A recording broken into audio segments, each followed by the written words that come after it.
Hey guys, today I'm going to be doing a book review on The Huntress by Quinn.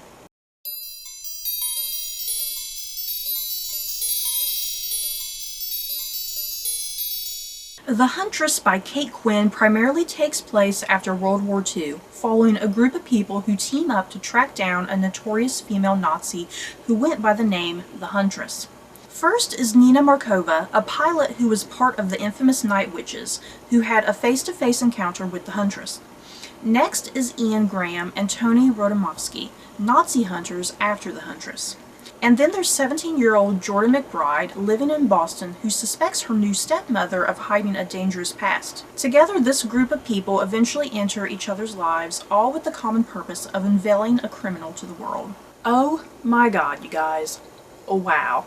I freaking loved this book. Okay. 2019 has been a rather weird year of reading for me. I've read a lot of books that I've enjoyed, but I've just not really read anything that has just completely wowed me. You know what I mean? Besides this book, the only other books that I have just thoroughly enjoyed have been The Nightingale by Kristen Hanna and The Night Tiger by Yangzi Zhu.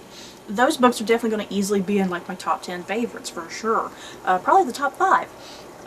So yeah, the Huntress though by Quinn.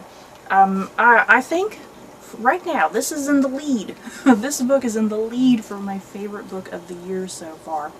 And oh boy, wow, this book was stunning, you guys. This was an amazing book. I'm so glad I picked this up and read it.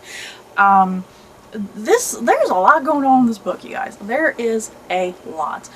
This edition is a little over 500 pages, and yeah, that may seem kind of long and daunting, but you really need this book to be as long as it is, because of the sheer amount of things going on. Quinn, I really have to applaud Quinn for this narrative, this very well constructed narrative. In the hands of another author, this book would have been squished down to like maybe 300 pages. But then, you know what would have happened? The whole narrative would have felt forced and rushed and not very believable. So I definitely really have to give thanks and applaud Quinn for definitely making this a rather lengthy book. Because what she does so brilliantly with this book, she really gives the story and the characters time to breathe and time to grow, because then that way by the time you do get to the ending, things feel natural. You know what I mean? Things feel like they go in a natural progression. Things don't feel rushed or forced. Everything feels very natural and believable, and like for me personally, I bought it all. I bought how all of these characters finally do run into each other. And there are so many characters in this book. Because yeah, first up is Nina Markova. She's Russian. She was part of an all-female bombing team, and yeah, you get her story during the war. A lot of her narrative is told during the war and what she's doing during World War II as a bombing pilot and whatnot. And you need that narrative. You need her narrative in order to understand her as a character, and yeah, how she first encounters the Huntress. The Huntress being this female Nazi who has killed a lot of people. So yeah, you need to understand how Nina eventually runs into the Huntress. You need to understand her motivations about why she wants to kill the Huntress.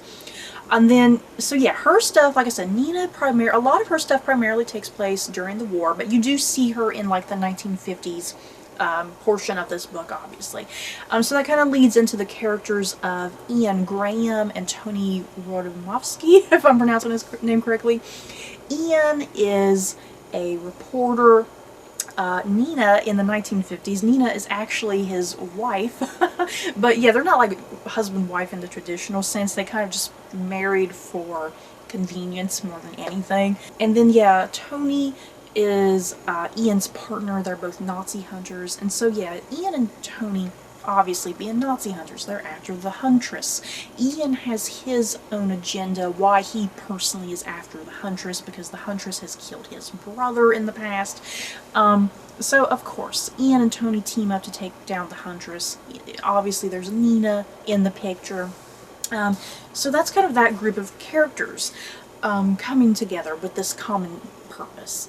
And then in the meantime, you have a 17-year-old Jordan McBride. Her father has just recently remarried this woman, and this woman, she goes by Annalise. Jordan has she doesn't know this woman, but she forms a very quick attachment to her, and she finds a lot of support and trust with this woman. But in the meantime, there's just a lot of fishy things kind of going on with Annalise that she can't quite put her finger on, and she feels like Annalise is hiding a past from her father and whatnot. So there's all that going on. So you have all these main characters. There's something going on with all of them. They're all doing their own thing within the narrative, to ultimately kind of lead them all up to eventually colliding as a group. But yeah, other than Nina's story taking place in the 1940s, yeah, the majority of this book is the 1950s for the most part. So that way that you're not too confused with the narrative there. It's not very confusing at all. Kate Quinn, every chapter break, she'll give you, hey, you're here and this time. So it's never confusing or anything. She makes it very clear when and where you're at. But yeah, speaking about the Huntress, because I've not even talked about the title character, the Huntress, very much, other than just how all these other characters connect to her. Something that I really, really loved about this book is how Kate Quinn does handle the character of the Huntress. From me just sitting here talking about the book and all the other characters and giving you the plot summary, you probably already know exactly who the Huntress is. And that's not really supposed to be a spoiler.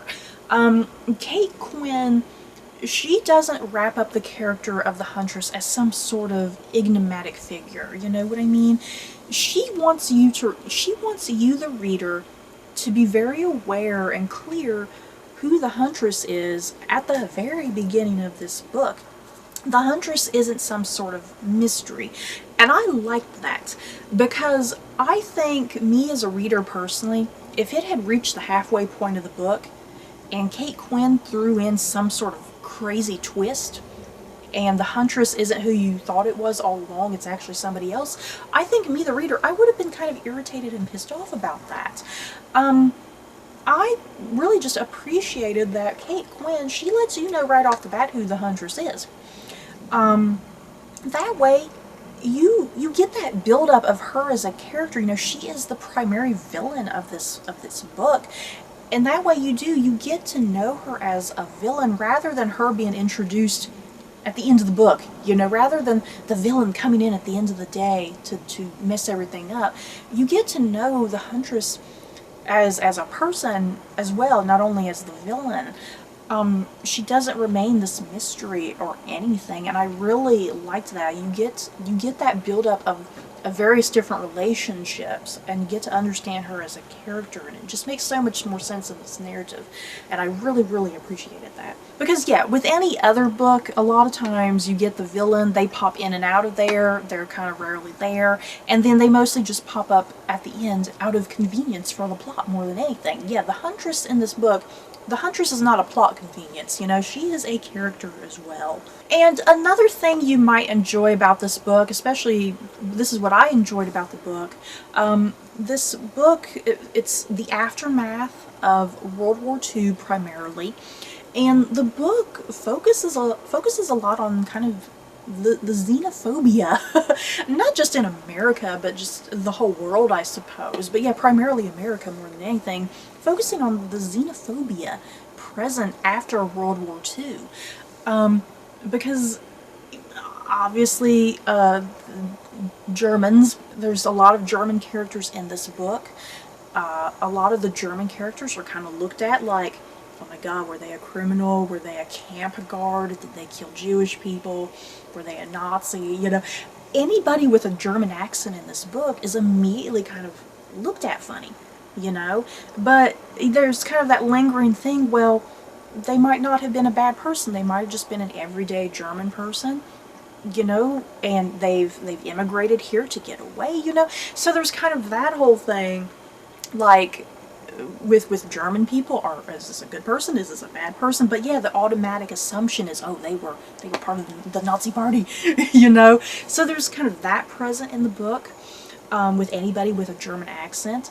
Yeah, even Nina, because Nina is Russian, and you kind of start to see that build up, you know, because it's kind of leading up to the Cold War.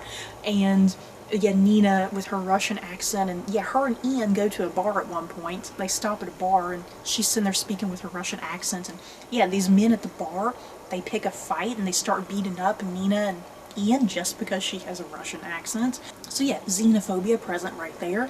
And then yeah, even Tony is, he's an American, but he comes from a Polish Jewish background, and later in the book he's talking with other characters about his Jewish Polish background, and he mentions that it's kind of a small part of him, but whenever he brings it up, people look at him funny and instantly don't want to talk to him. So yeah, this book deals very heavily not only with the aftermath of World War II, but also just with kind of the xenophobia present with that aftermath of the war. That yeah, if you have a German accent, if you have a Russian accent, if you say you're Jewish, people kind of looking at you funny and saying things that are rather rude. So I really loved how Kate Quinn, not only, you know, she's dealing with the whole thing with the Huntress and the hunt for the Huntress, but she's also just dealing with that xenophobia that occurred, especially in America, with anybody with a strange last name, anybody with a strange accent, you're automatically looked at funny. So I really appreciated kind of that conversation also being held in the context of this narrative as well. It made the story more interesting and more engaging and kind of modern, I suppose, and yeah, really helped flesh out characters. So, overall, you guys, if you can't tell, I freaking love this book. Easily my top favorite of the year so far. I have a feeling it might remain my top favorite. I loved everything about this book. I loved how it was structured. I loved the characters. I loved how the Huntress herself was used in this book. I love the themes and messages. I loved everything, you guys. I love this book. This book could have easily been very heavily condensed. You know, it could have been condensed to 300 pages, but it would have been a terrible book in my opinion. I am so glad that this book was as long as it was, because it gave room for the narrative and the characters to move and breathe and to really flesh out this story in such a way that by the time you reach the end, it felt natural, it felt believable. And yeah, it wasn't confusing or overwhelming or anything. So I love this book. I highly recommend it if you haven't picked it up already. So that's it for my book review of The Huntress by Kate Quinn. In the comments below, have you guys read The Huntress? Did you love it? Did you hate it? Just let me know your thoughts down below. So that's it for this book review. Don't forget to like, comment, and subscribe. And if you like this video, you may like these other videos. Bye guys.